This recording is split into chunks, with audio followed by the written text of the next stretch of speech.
Good morning students. This class was 7th class. Today is your science class, chapter number 7, that is weather, climate and adaptation of animals to climate. हमने last chapter में इसमें क्या क्या पढ़ चुके हैं, last classes में weather के बारे में जान चुके हैं, वेदर क्या होते हैं, क्लाइमेट क्या होते हैं और उस वेदर और क्लाइमेट के अकॉर्डिंग जो एनिमल्स होते हैं वो अपने आप को एडेप्ट कैसे करते हैं, उस जगह पर हम कैसे वो रह सकते हैं, सर्वाइव कैसे कर पाते हैं। तो आज हमने लास्ट में और क्या पढ़ा था, इसमें क्लाइमेट में हमने 2 रीजन पढ़े थे बेसिकली। फर्स्ट था हमारा जो हमने उसमें पोलर रीजन पढ़ा था और आज हम पढ़ेंगे ट्रॉपिकल रीजन में। तो पोलर रीजन में क्या था, जो बर्फीले इलाके होते हैं वहां पर कैसे जो एनिमल्स होते हैं, लाइक पोलर बियर के बारे में पढ़ा था, पोलर बियर कैसे सर्वाइव कर पाता है। तो आज हम ट्रॉपिकल रीजन के बारे में जानेंगे, ट्रॉपिकल रीजन क्या होता है और उसमें कौन कौन से ऐसे एनिमल्स हैं जो अपने आप को एडेप्ट कर रखे हैं फॉर देयर सर्वाइवल। सो हम स्टार्ट करते हैं क्लास को आज। सबसे पहला हमारा टॉपिक ये है ट्रॉपिकल रीजन के बारे में। The area that lie close to the equator are called tropical region. वो एरिया जो इक्वेटर, आपने इक्वेटर पढ़ा होगा, जो हमारी अर्थ होती है, अर्थ का वो सेंटर पॉइंट होता है पूरी अर्थ को। अगर हम देखेंगे इस तरीके से ये अर्थ है तो इसका जो बीच का पॉइंट होगा जो बिल्कुल डिवाइडेड करती है उसको हम इक्वेटर कहते हैं। तो वो एरिया जो इस इक्वेटर के बिल्कुल क्लोज होता है उसको हम ट्रॉपिकल रीजन कहते हैं। और इसकी डायरेक्शन जो होती है वो कहां से कहां तक होती है, 10 डिग्री नॉर्थ से 10 डिग्री साउथ तक होती है। अब इसमें क्या बताया गया है, हमें ट्रॉपिकल रीजन क्या होते हैं। Tropical region have hot and humid climate with abundant rainfall through out the year. इसमें क्या बताया गया है कि जो ट्रॉपिकल रीजन होते हैं वो बहुत ही गर्मी यानी कि हॉट क्लाइमेट होते हैं और ह्यूमिड मतलब जहाँ पे ह्यूमिडिटी उमस बहुत ज्यादा होती है और साथ साथ में यहाँ पर बहुत ज्यादा रेनफॉल होती है। मतलब through out the year it means पूरे साल भर इसमें रेनफॉल होती रहती है, वहाँ पर बारिश आती रहती है। अगला बोला गया है यहाँ पर they have sunlight for at least 12 hours. यहाँ पे क्या होता है कि जो सनलाइट होती है वो सिर्फ 12 आवर्स, यानी कि अगर हम कहेंगे कि जो सूरज की रोशनी है वो सिर्फ 12 घंटे ही मिलती है। अगर हमारी कंपैरिजन में हम देखते हैं तो हमें काफी ज्यादा मिलती है। सुबह 5 o'clock से समर के टाइम में सन निकल जाता है, राइज हो जाता है एंड शाम 6 बजे तक, काफी मतलब ये हमारा बहुत लंबा टाइम हो जाता है।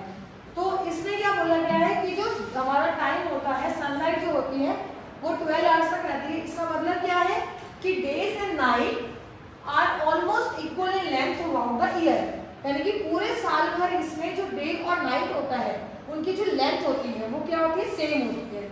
अगर हम नॉर्मल जगह पर देखते हैं जैसे हम जहाँ पर रहते हैं वहां पर in the season of summer and winter they are different, day और नाइट की जो लेंथ होती है वो डिफरेंट होती है समर में और विंटर के अकॉर्डिंग। लेकिन यहाँ पे क्या होता है कि पूरे साल भर डे और नाइट जो होते हैं उनकी लेंथ जो होती है वो सिमिलर रहती है।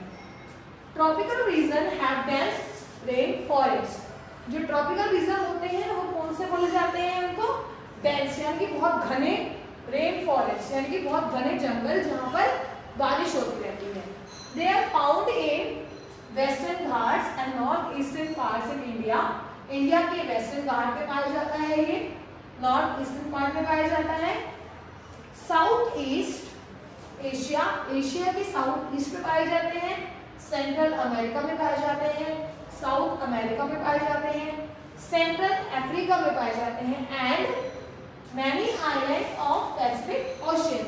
और पैसिफिक ओशियन के बहुत से आइलैंड्स पर, आइलैंड्स क्या होते हैं, वो एरिया जो चारों तरफ से, अगर हम कह सकते हैं जैसे ये हमारा आइलैंड है, इसके चारों तरफ पानी ही पानी है, यानी कि वो एरिया जो चारों तरफ से पानी से घिरा हुआ होता है उसको हम आइलैंड कहते हैं।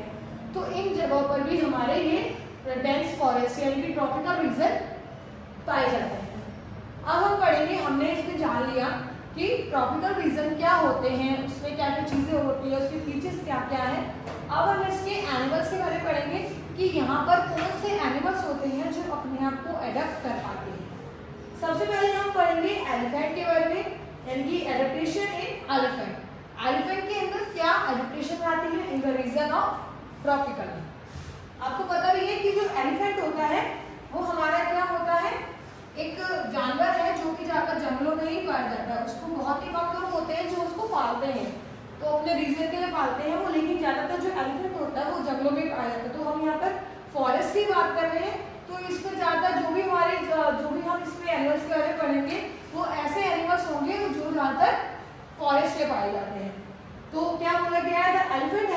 Strong sense of smell.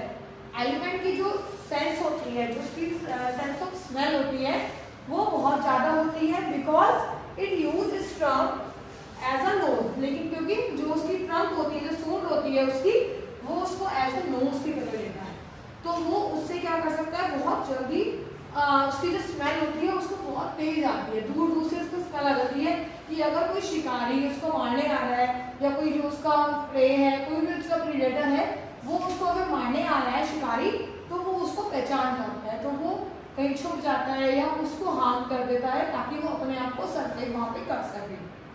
Next है the elephant has large years. Elephant के काफी लंबे लंबे कान होते हैं, आपने देखा होगा एलिफेंट भी कि काफी लंबे लंबे कान होते हैं। The elephant can hear even the lowest sound made by it's predator. जैसे मैंने आपको बताया कि सेंस ऑफ स्मेल से पहचान जाते हैं, और साथ साथ उनके जो कान होते हैं बड़े बड़े होते हैं, तो वो अगर बिल्कुल धीमी सी भी आवाज होती है प्रीडेटर की, कि अगर वो शिकारी सोचे कि मैं बहुत धीरे बिल्कुल साउंड ना करते हुए जाऊं, तो तब भी वो जो एलिफेंट होता है वो उसको पहचान लेता है। अब हम पढ़ेंगे adaptation in big cats. Big cats यहाँ पे किसको बोला गया है, लॉयन, टाइगर एंड लीपर्ड को। जो लीपर्ड, लॉयन एंड टाइगर होते हैं, इनको हम बिग कैट्स बोलते हैं। तो इसमें क्या क्या एडेप्टेशन होती है, फॉर दी ट्रॉपिकल रीजन में सर्वाइवल करने के लिए, सर्वाइव करने के लिए। They have a highly developed sense of smell. इनके भी वही बताई गई है कि इनकी जो सेंस ऑफ स्मेल होती है वो बहुत ही हाई होती है, हाईली डेवलप होती है, that help them locate there pray.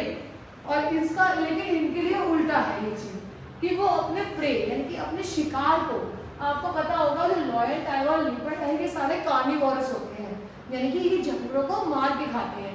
तो ये इनकी स्मेल के कारण ये जानवरों को आइडेंटिफाई कर पाते हैं कि वो कहाँ पर है, और वो उनको इजीली कैचअप कर लेते हैं। The big cats can run very fast that help them catch their prey। और ये बहुत जल्दी, बहुत तेज भागती है, इनकी जो स्पीड होती है बहुत तेज होती है, दैट्स व्हाई वो इजीली कैचअप कर लेते हैं अपने प्रे को, अपने शिकार। प्रे हो गया शिकार और प्रीडेटर हो गया शिकारी। अगला है adaptation in red eyed frog. Red eyed frog क्यों बोला गया है, क्योंकि ये ऐसा फ्रॉग होता है जिसकी रेड कलर की आई होती है, दैट्स व्हाई इसको हम रेड आइड फ्रॉग कहते हैं।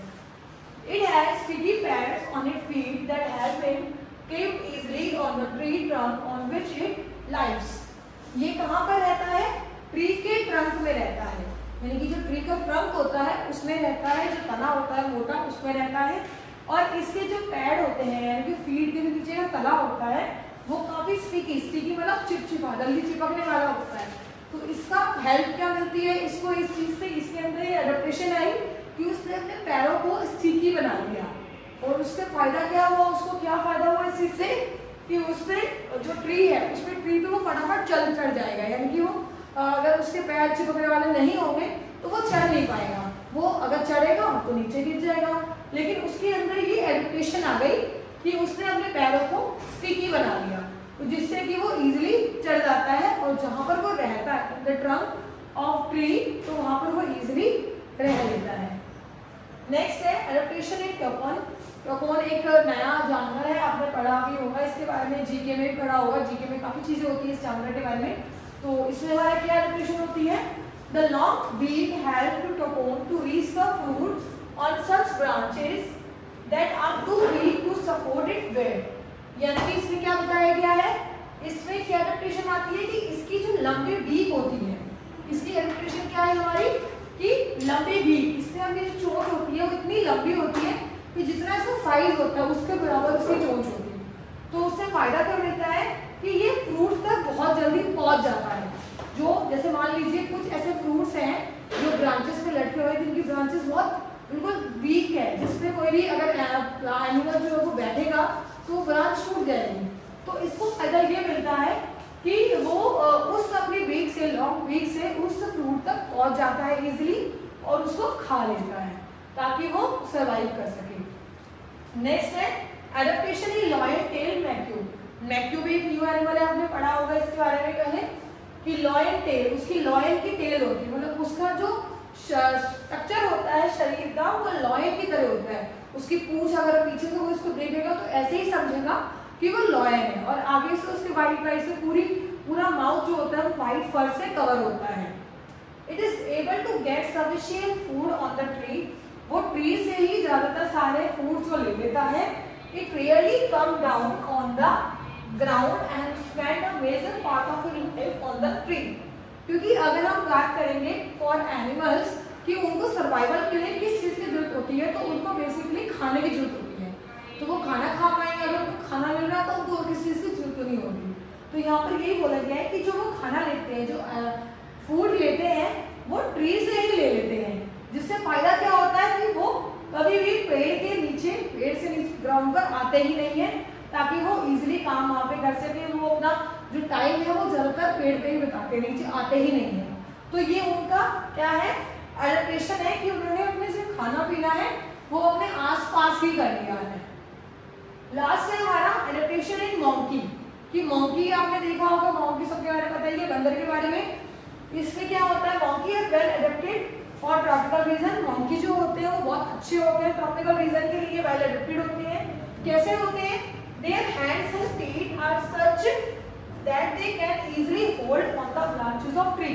इनके जो हाथ और पैर होते हैं वो ऐसे होते हैं कि ये बहुत इजीली जो ट्री की ब्रांचेस होती है उसको कैच कर लेते हैं, उसको पकड़ लेते हैं, उसको होल्ड कर लेते हैं।